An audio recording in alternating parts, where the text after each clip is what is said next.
It is episode 2 of the Her Promise Circle podcast. I'm obviously stalked his page. I also saw that. Really actually going to like LA, or am I getting kidnapped? How insane, like she just says that. And your family and stuff tell you that, but like to run into somebody who's like, we just met, and they're like, hey, like, you're not supposed to be here. I'm like, you're not supposed to be here. I tell you every single day. Some people are gonna hate me for this, but small town mentality is a thing. It's like, killing us. There's like this thing bubbling inside of me always, even though I didn't know what it always was. Like when I see it in other people, I'm like, do you see that? This is a part of the buildup to equip me better for when it is my time to really pursue whatever it is that I'm supposed to be doing. I think I'll ever be happy until I see like my full capabilities. Nothing wrong with that. Actually not, but like for me, it's not for me. There's so much more to the world than where we're from. Yes, I still get fear, but I genuinely know who I am. Something's gonna shake eventually. I don't know what it is. I don't know how I'm gonna get there, but the life I'm living right now is like, it's necessary for where I need to be at.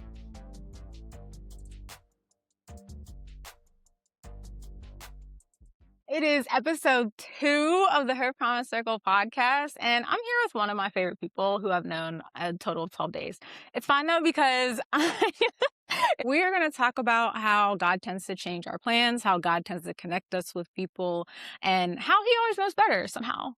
So I'm just going to let him introduce himself, because I'll go on forever. So, hi. Hey. Well, hello. Thank you for having me, first of all. Super excited. Of course. I love that you're here. Mine's Lorenzo. Hi. Nice to meet you. Oh my God, it's really nice to meet you. I'm glad that we're here. What's your name again? I couldn't remember. It changes every time, so I guess. Okay, fair. Lorenz, got it. I'm a registered nurse. I have been a registered nurse for a little over 2 years now.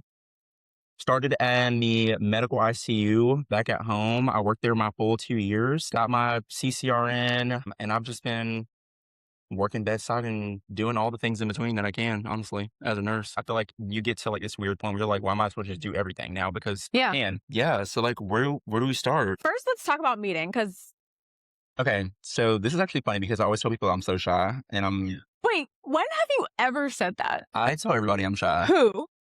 Strangers. But we never got there because never was strangers. I've known you my whole life. Wow. Literally. Okay, so when I started on the unit, you get 1 day of orientation because like you're already a nurse. So like just, you don't need that. But I met you your first day? Yeah, that was my first shift. I would remember I was with I didn't know what your yes, that was my first day. And so I got there half the night. Everybody was so dead silent. And I'm like, crying. This won't do. Like, I'm a yapper. I'm literally a yapper. I can't, like, this just won't do. I'm talking to my patients, like, I'm sorry, I'm getting y'all's nerves, huh? And it's my first day, so I can't, like, be psychotic yet. You have to, like, let it warm up. Yeah. People have to think you're normal first, and then you ease it in. Yeah, literally. Yeah. Then you do that, like, head shake thing you do with your... I'm like, yeah. Well, Michal comes into the unit. Not Michal. Comes into the unit. And she's literally hard-harring and cackling. And I'm like side-eyeing because I'm like, I want to have fun. Like, what is going on? No, it's funny. I was already in the unit, I think. I was like side-eyeing because I'm like, they have to be the RTs because only RTs come around and have fun and laugh. And I'm pretty sure I asked all that. So I open up the rec room door and I stand out there while they're laughing. And I literally look at them and I go, y'all are having too much fun. No, he literally busts the door down. Just like... I said, y'all are having way too much fun. You did too. And after that, we've just been kiki-king since. Because like... nonstop. Yeah. For a whole entire 12 years now. No, seriously, 12 years fit into 12 days. It's been like a really wild ride. So how did you get here? That's actually the funniest part of this all. So originally, when I started travel nursing, I messaged my recruiters. I've got like 19 of them. And, you know, the first thing that they kind of call and ask is like, where do you want to go? Where do you not want to go? Blah, blah, blah. And when we got to the where do you not want to go, Atlanta of USA was the absolute number one place I did not want to go. Like, why? What's your problem? I never have had a positive experience in Atlanta. You harshly judged us for what reason? The airport is what did it for y'all. Because, like, why am I getting cussed out for having on a belt bag? Like, I forgot, my bad. People are, like, flicking you off because you turned your blinker on. And I'm like... And you're going 90 and they're like, you're going too slow. And you're like, oh, I'm literally going to crash and burn. But so it was just never appealing to me. It's no secret that rates are in the toilet right now. If the money is not the best thing in the world, that's fine because I feel like the part of travel nursing is the experience of wherever you're going to. Yeah. So my number one place was LA. Didn't you get a few canceled too? Yes, I did. And that was another reason that California wasn't working for me. I had signed a contract. Well, got all the way to the part of signing it, signed it, and then got canceled. And I was like, so then I was going to try again. I was like, all right. So I get another one. We did the whole process. I'm like, okay, cool, ready to go. Canceled again. So I'm like, clearly I'm not supposed to be in California right now. But Yeah. I also was like, but it's still not in Atlanta. So a win is a win. Yeah. No, fair. I'm like, okay, well, something has to give. And so my recruiter was like, hey, just like try this and revisit California at a later date. Cool. We can revisit anywhere in the United States except for. And what did the people say? No, Atlanta. please. And I ended up meeting this friend who's also a travel nurse. And she was like, let's just go to Atlanta. It's not too far. If we need to come back home, like we're right here. And so that's how I ended up in Atlanta. I applied for a job and literally immediately got approved. And Of course, we need you. so here I am. I always had like Instagram, Facebook, like the regular stuff that every kid or college student has. Right. And I think it was around like COVID. I posted a TikTok and it went viral. It was literally the most like, What were you doing? it was literally so niche. I didn't think anything of it. And then I woke up and it had like 1 point something million. And I was like, okay, well, that's really like awkward. And so I was like, okay, one hit wonder. Because that's how it goes. Like, I feel like a lot of times on social it is. like you post one thing, you go viral, cool, whatever. So posted something that wasn't nursing after that just to like test it. And of course it flopped. So then posted another TikTok that was like that similar niche and it went viral again. And I was like, oh, y'all think I'm a nurse, huh? I'm done. I just thought there was something clever or like relatable. I started posting it on there and it just kind of took off from there. Yeah. Honestly. Snowballed. Yeah. Insane. I still, every time somebody's like, oh my gosh, like how long did you do it? I'm like, I don't know. Cause it really was like not I for just real. started and then it happened. Random Tuesday. Yesterday, I saw you did an interview with Nurse John. Yes. I feel like this is something you should have like told me. You just had to be there. Okay, but like, I mean, was that a long time ago? No, probably like a year ago. If it was his last tour that he did, I think I DM'd him and was like, "Hey, like, come to Augusta. I'm super excited because I know me and a bunch of coworkers from work were going." Yeah. And he ended up responding and it was like, "Hey, like, why don't you just come hang out with the crew and everything beforehand?" Yeah. So we did a short podcast and it was super fun. Yeah, That was I my watched very a little bit first, of it. like, podcast ever that I did. So Nice. it was exciting. I also saw. I obviously stalk his page. I also saw. That you did like a scrub sort of commercial. Yes. Okay. So I am a brand ambassador for a scrub brand called Janu. And basically they like flew us out for their launch for a collection that they had. We did photo shoots, videos. That's super like dope. all the videos, fun stuff. It was great. So Yeah, that sounds like fun. it was. And that was intimidating because I'm like, Was it? I'm a nurse, You are, but like also a content creator. So it's but like, also how do like you... confident as a person. Right. But then it's like, am I really actually going to like LA or am I getting kidnapped? Okay, that's a fair question. Like when it's real, but like when it's happening to you and you're like reading the email, I'm like, so am I like going to the airport for real in this shuttle? Or like, where are we going? And I'm just going. That's the problem. Well, I mean, that's why you do that kind of stuff in your 20s, because I'm Right. sure I was riding and things I had no business riding in then. So I want to know if you had planned to travel, like jump around on purpose. Like, what made you want to like do travel nursing? I think the biggest thing for wanting to travel was growth. I'm from a smaller town, and so some people are going to hate me for this, but small town mentality is a thing. It's like, killing us. When you are from a small town and that's all you know, it's hindering you in a way that I don't think people truly understand. Yeah. Because there's so much more to the world than where we're from. Town, yeah. And I think the only reason I was even able to understand that concept is because originally I'm from Columbus, Ohio. Right. So I was born there, grew up there until I was like 13, 14 years old. That's where my family was. That's where everybody was at. And then my dad moved to Georgia when I was like super young. So I used to visit for summers. And then I finally was like, I want to live here. And my mom eventually was like, okay. Yeah. Like it's time for you to go explore other things, live with your dad. Right. So I came here and then I will never forget one day, this was in post-grad. So I had started working. Okay. I'm meeting travel nurses, and I'm like, you guys are having a ball. Yeah, like literally a blast. I'm working for pennies, and y'all are like living it up. Like, what's going on? But back then, yeah, it was right. great. It was fun. So I remember like working, and I just remember one day thinking like, I literally can be thoughtless and live here. And that was when I had like my my awakening. Oh yeah. Like, something has to change. Yeah, you're like living on autopilot for a while, and you're like, whoa.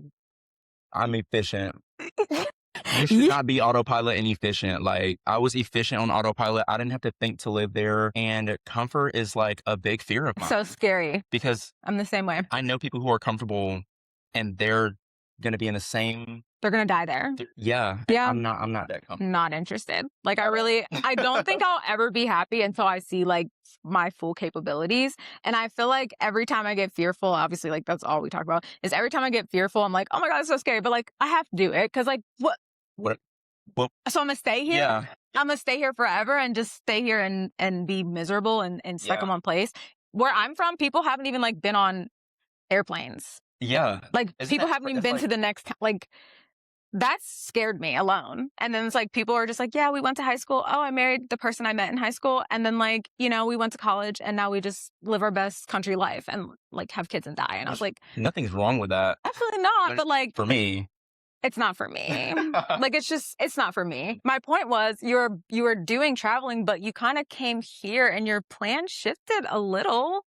It did. Like, remember, y'all, his plan is to be traveling and bopping and, you know, having a party, having a good time, right? It was actually a hard transition because I was looking for somewhere to stay, but you're traveling, so you only need to be there for like 3.5 months.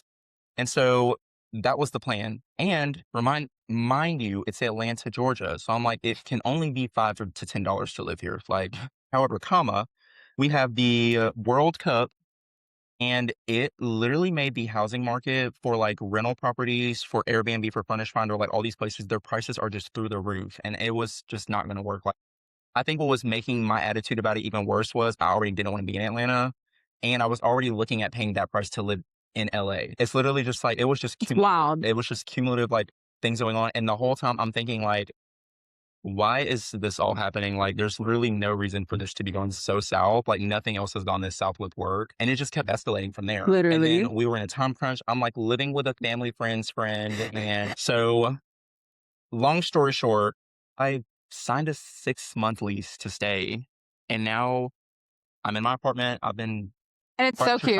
It's perfect. I love it. It's literally perfect. It's very you. And that's like, it makes me excited to go back home. Yes. Because I'm like, I love my apartment. It's got great amenities. So that's the pivot point that we're at right now. Is I was only supposed to be here for 3 days, and now I'm going to be in Atlanta for 6 months.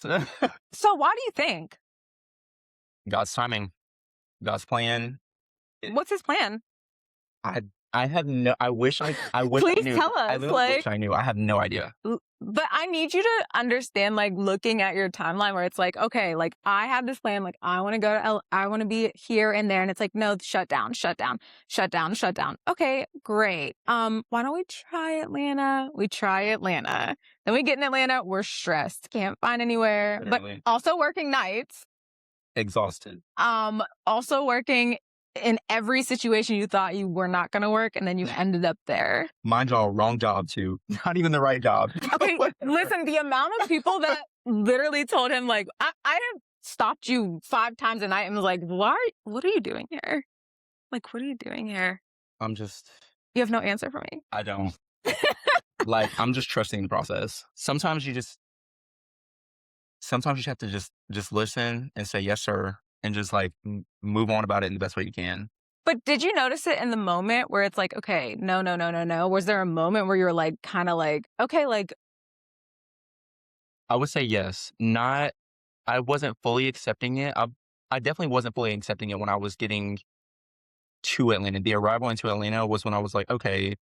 Actually, the arrival into Atlanta, I think, is when it finally like started to dawn on me. But I was like, maybe not. Like, maybe I need to change how I'm approaching it. Like, something's not right, because why is this happening? Mm-hmm. But I knew when I secured a second job in California and it got canceled again, I was like, now's clearly not my time for California. Yeah.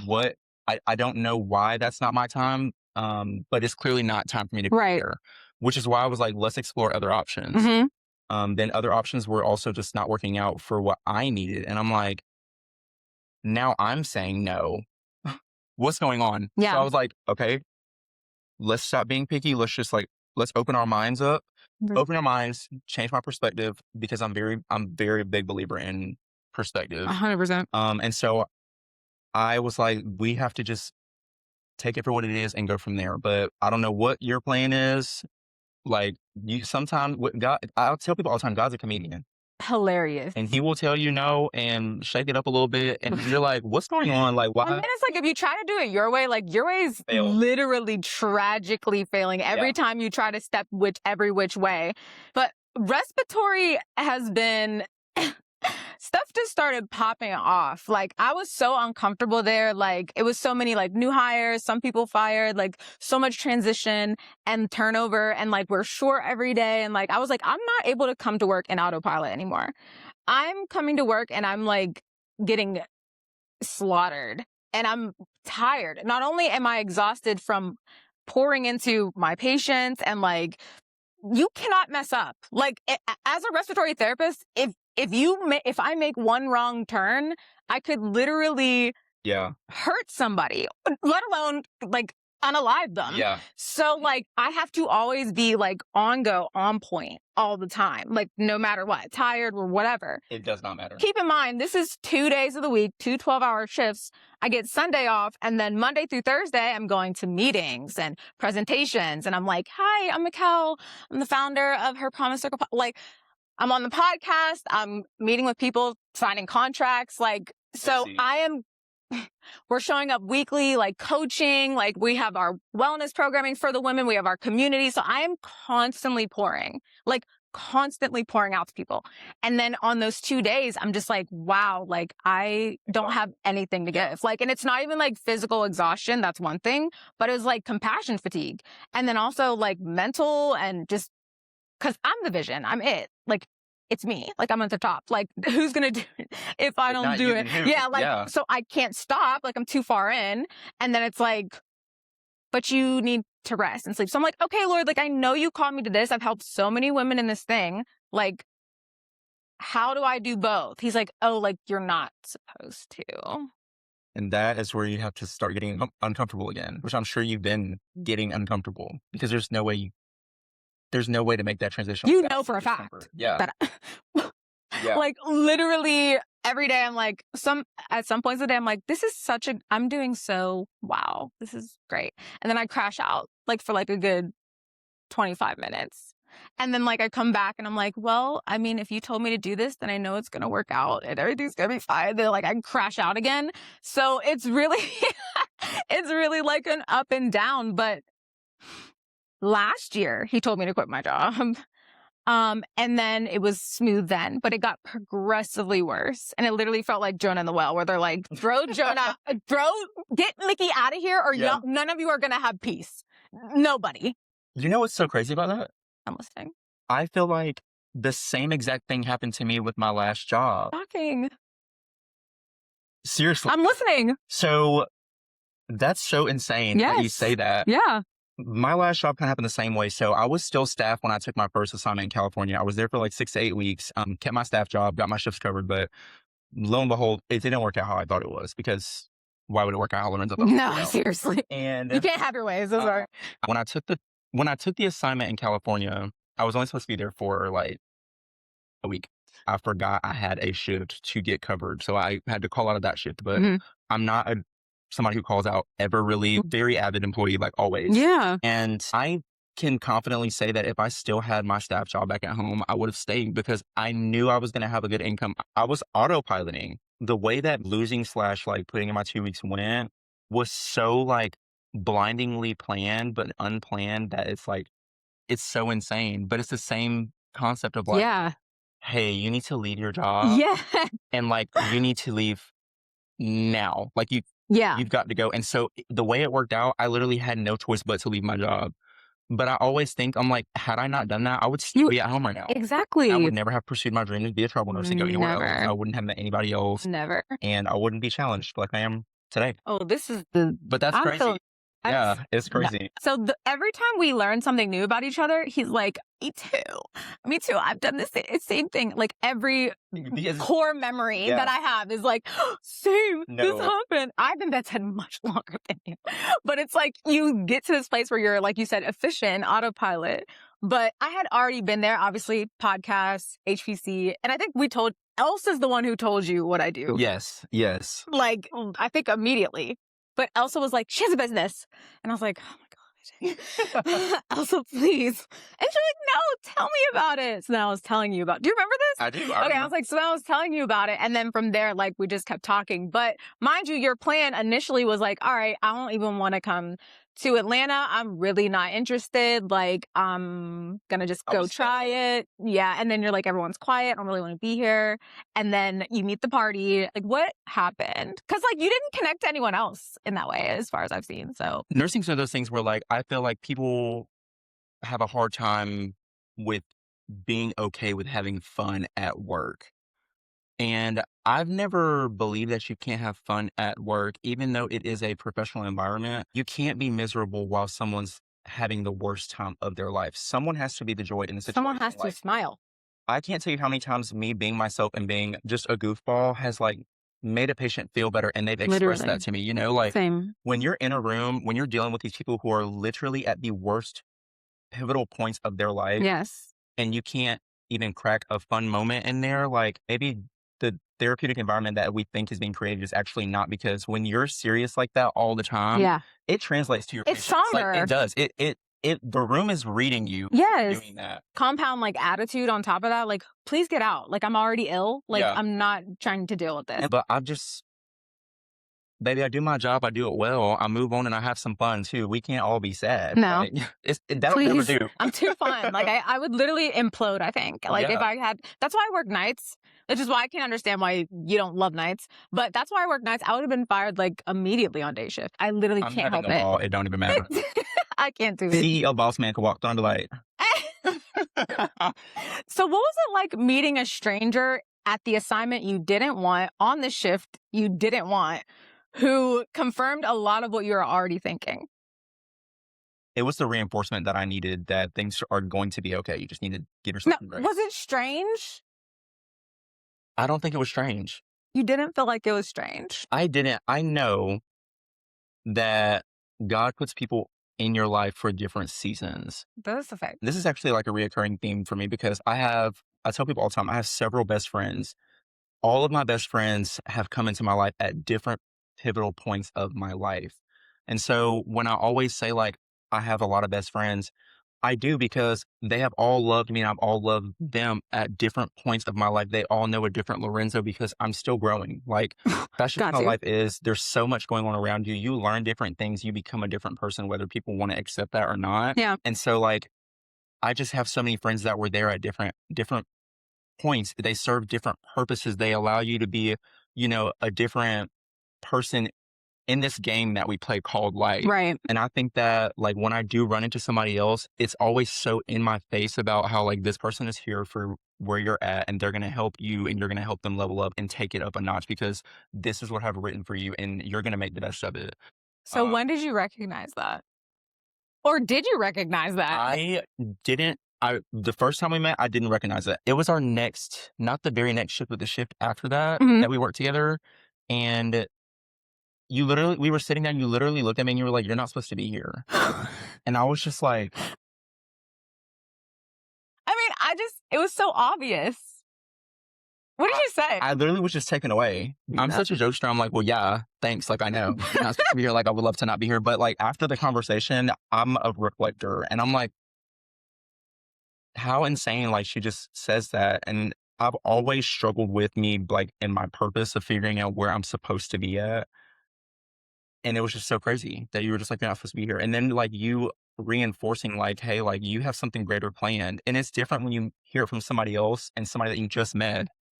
Did we just, like your family and stuff tell you that, but like to run into somebody who's like, we just met, and they're like, hey, like you're not supposed to be here. I'm like, but like where I'm at in life, like you have more coming. Like you're not supposed to be here.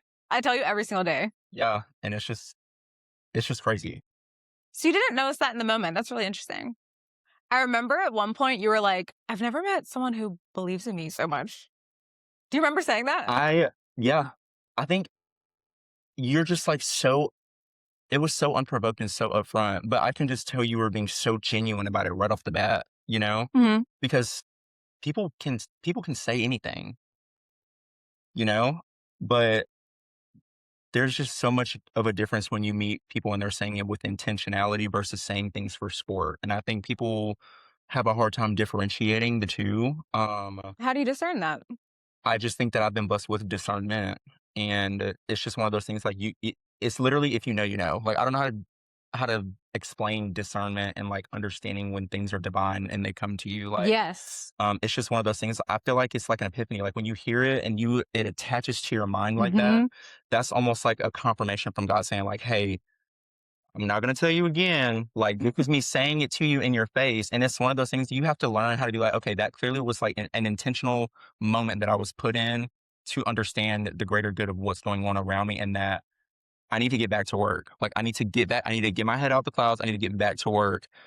Because, you know, prayer is nothing without action. And so sometimes your call to action is right in your face and you don't even realize it. Faith without works is I'm dead. telling you. So when you said that, and then I'm just like, wow, she's so like genuine and she's very passionate about what she has going on. And I think what it is too is I see how much you love yourself and how much you work on yourself, how much you believe in yourself, how much you have planned for yourself. That is like, then you spread that and you like put it on the table for me. It's one of those things where I'm like, well, why would I not, if I see someone who clearly has those aspirations and dreams for herself, tell me it's sitting here for you too. We need to just get working on it now. No, because I was like, the No, she literally was like, so like, we're going to quit in 5 days because you're going to make it out of it. no, Great. literally. Oh my God. It was like, as soon as we had those conversations, it was like, okay, what are you doing tomorrow? No. And then we're like, slept for 5 minutes and then went to a coffee shop and got 5 to work. minutes. Like literally, Get it's up. insane. And what did we do that day?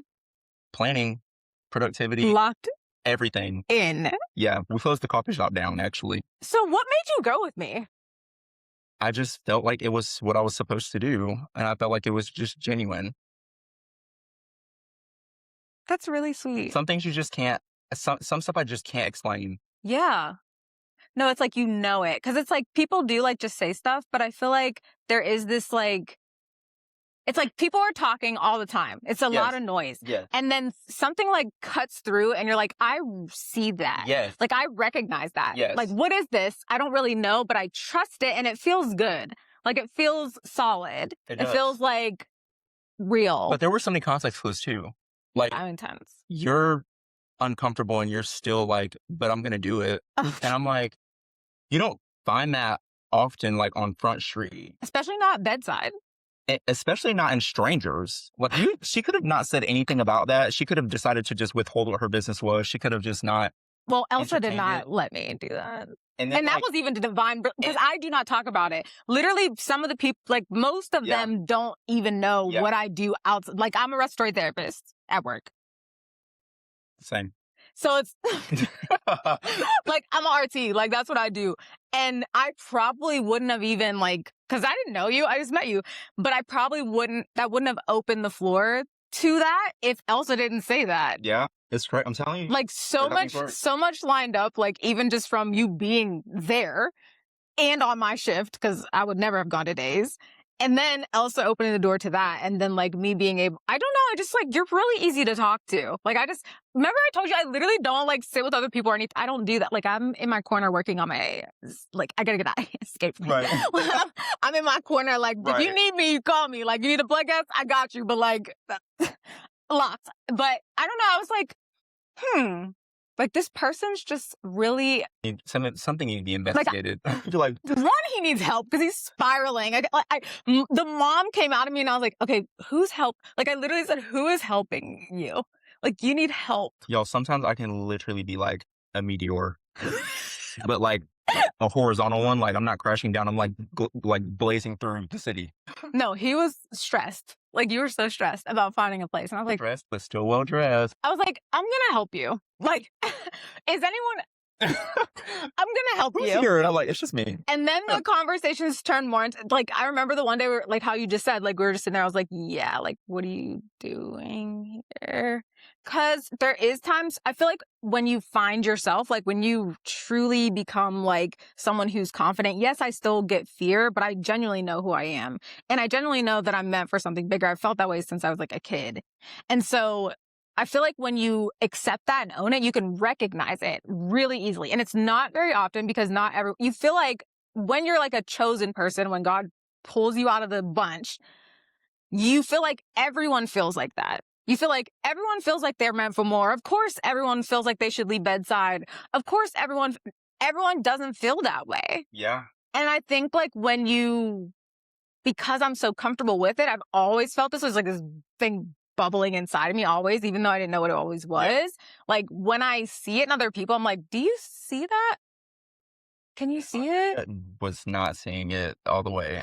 I feel like you knew. You had somewhat of a knowing. I had the gut. I've always had the feeling. Like I've always had the feeling. And that's what got you out of your hometown. Same as me. Yeah. Because I drove to Atlanta with a lamp, baby, and a blanket. Something's gonna shake eventually. I don't know what it is. I don't know how I'm gonna get there, but like I just don't. The life I'm living right now is like it's necessary for where I need to be at. Like this right now is like it's a piece of the puzzle. You can't finish a puzzle if you're missing pieces. What are you learning right now I'm learning a lot. about yourself? Everything. There's just Name one. I'm like there's literally like it's a plethora of things right now. Like I guess one of the things that I'm learning right now is I always talk about how I believe that I'm resilient. This is like I think that I'm not learning that I'm resilient. I think I'm solidifying resilience. Even yesterday, I was like, do you realize like this is great? Yeah. Like you're doing so good. I'm solidifying resilience. And I think solidification is just as important as learning it. So I think that I'm definitely sealing that. And on top of solidifying resilience, I think I'm learning to just give yourself grace. Take a deep breath, charge it to the game sometimes. I mean, truly, it's like I am a human being. Okay. I can do a few things. And if I was perfect, I wouldn't be working where I'm at now. That's a fact. Because I would have gotten the jobs I applied for. And that's true. And you weren't supposed to be there. So now you're here. Bigger plans ahead. But how do you feel now that you're more like, okay, I'm staying here? Is it providing some sense of stability so that you can plan ahead? Like, do you feel like that's going to help you? Yes, 100%. I think that it's offloading so much that's on my mind already, and it's allowing my creativity, my fun, my spark to come back into play. Mm-hmm. Because I am one of those people, like when it's time to get down to work or I like need to figure something out, Mm-hmm. all of my fun, all of my brightness, all of my like random activity, like fun, just my personality goes out the door when it's time to work because it's just like, hey, get to work, get busy, get it figured out. And that sucks because I know when I'm in that mode, like nothing is funny. Yeah. Start like yeah. really getting down to work and like figuring it out. And that just starts to affect all of my relationships, all of my like friendships, it just affects everything because I'm just like, hey, like this is really cute, but like not right now. No, seriously. Because it's like a fight or flight and I fight every time. That's just how I am. Every time you're not just going to run me off of it. I'm going to make sure we challenge the whole scenario, clear the air up. I'm gonna bring it back. But I mean, that's just what it is. Like, no, I get it. I didn't have space for anything else. And when I get like that, it irritates me even more because I know how fun I can be. Exactly. And so, yes, signing the 6-month lease was actually like, oh my God, I literally both lower lobes of my lungs are working again. Like I can live my life a little bit better now, even though I've only had some like AirPod Maxes. That's true. Isn't it? We're furnishing it slowly, and we'll just start from there. Right. Like, but like you're doing it, like you're here. Yeah, I am. I'm grateful. Yeah, I'm glad that I signed the 6-month lease. Me too. I would definitely probably be spiraling out right now if I didn't. And we're not. You found a place. You're stable. You feel like you have more. So, like, how are we exploring that? By diving back into my creative process, creating content again. I know that this is a season of transition because my perspectives are starting to change again. And what I'm valuing as a person is shifting so dramatic. It's just one of those things where like I notice when it's happening to me because the same things that I used to appreciate or like maybe find a little bit more like entertainment or just, just the things that I enjoy Yeah, are starting to change. Not that I don't enjoy them anymore, but I'm like, hey, you know what? Like maybe me doing this or participating in this will not only help me figure something out, but maybe it'll help somebody else figure something out. exactly. Almost like I mean, I'm just like shifting into a different season of my life again. But transitions are always challenging because you're still learning about yourself when you're transitioning for whatever it is. But it's just been change. It literally has just been change. And God used a stranger to confirm it to you. Yeah. Well, hey, Nice to meet you. glad we What's your name? met. And I don't have one, Oh, but okay. it's really nice to meet you. Honestly, I feel like and you follow that knowing, that inner knowing, then you're just kind of like going with the flow because everyone's always like, "How do you do everything?" I'm like, "I'm not." Like, you know what I mean? Like, I'm not, but like, I'm going through the motions and it's working because I do trust God and I do trust that even before him, I knew this kind of stuff, which this is why I think God is real, is because like, obviously that was in me since the beginning. So even though I didn't recognize it was him putting that in me, it's like, I've known it. You gotta tap in. And then when I recognized it, then it was like, oh, then I'm meeting other people who also recognize it. Like, I'm not insane. Like, this is what I'm meant for. And it's like, okay, bedside is cool and all. It's taught me all the critical care knowledge I need. It's taught me how the healthcare system works. Okay. The things that I'm over, the things that I can't stand to see, and the things I want to change. So that season of my life is closed. I had to collect data. Hmm. So it's not that I'm ungrateful for it, but it's like it's time for me to do more and impact and help people in a different way. And I want to also like clarify. I love bedside. Right. I love being a It's the nurse. It actions, the is. emergencies. I love it. I I live for mean, it. I love it. Like I really do like helping people. Yeah, I love medicine and just the critical thinking behind it. It's just the politics of it.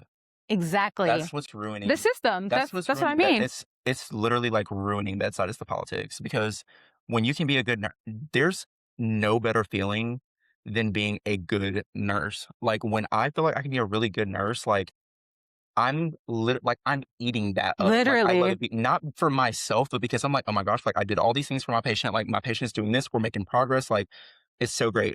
But then it's like whenever you start feeling like a good nurse, there's always an in service of this, something making your job harder, something making it impossible to be a good healthcare provider.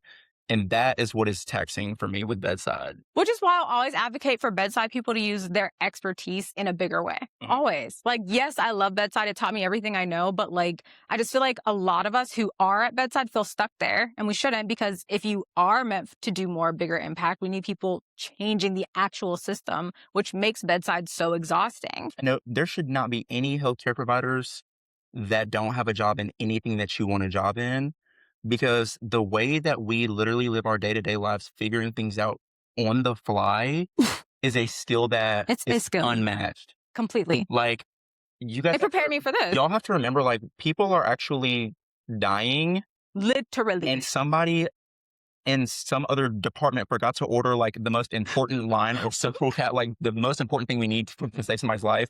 So you are literally sitting there like, hey, how can I figure something out to supplement this in the next like 30 seconds? Every day. And this is like, and you might have two of them that's happening at the same time. And you're like, okay, how can I figure this out like right now and like keep it pushing for myself and for the patient? Yeah. And so like, that's another thing. If you work in healthcare, there's nothing there's literally nothing you can do. I tell myself every day, like, We I'm an are ICU nurse. literally I'm superheroes. the run president. Like, This is why I don't like when people sleep on respiratory. I hate it. Because yeah, it's like, I feel we that. need the team. I I mean, can what y'all apply gonna for do you. with the vent without us? Correct. Like, what was you gonna do? That's the last thing I want to look at. You feel me? Like, what was y'all gonna do without us? Like, you can't run the vent. Because that's why I hate when I work with certain nurses. They're just like, yeah, I just need you to come. Okay, you wanna do it without me? I will back up until everything crashes and burns. But it's nice to be appreciated. That dynamic is what really pushed me into starting my own thing, because I was like, I know I'm known for more, but I'm also like a leader. So I'm charged here. I've been charged for a couple of years. Okay, that's great. I just felt like I was running out of places to go. But what would you like to leave the people as far as plot twists and God's plan and his timing and strangers who just happen to connect with you randomly? I guess if I had to leave people with anything, it would be just sometimes you need to just like trust the process because I could have given up a long time ago. Yeah, Like I could have quit my contract and went right back to where I came from, and I would be back at another staff job in the same city. Like I could have given up. And I think giving up is literally the easiest thing to do, but so it is the easy. worst thing that you can do for yourself.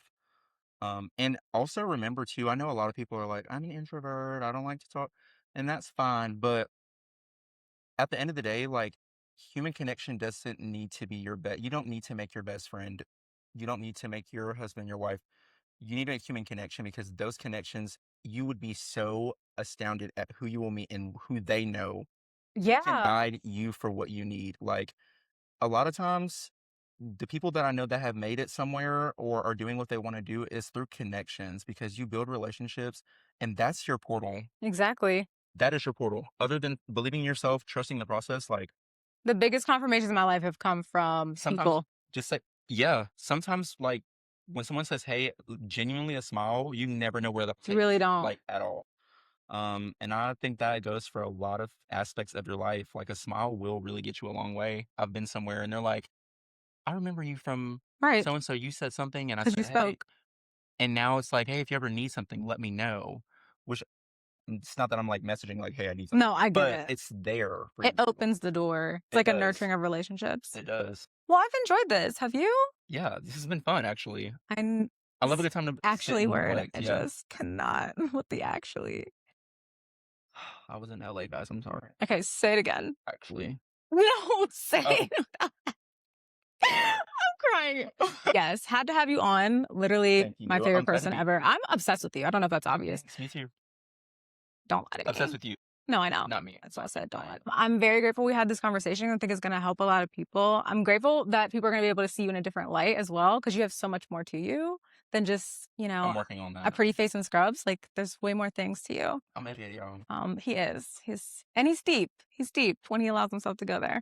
So thanks for coming on. Thanks for having me. This Of is course. Tell the really people how to exciting. follow you. So you're gonna open up Instagram. You're gonna type in Renz.Otero, RENZ, period, not the little dot thing. OTERO. I'll little profile pic will pop up. Just tap on that, and then there's like a blue follow button. You just All right, you already know Michal.Renee and her promise circle on everything. And we'll see you in the next episode.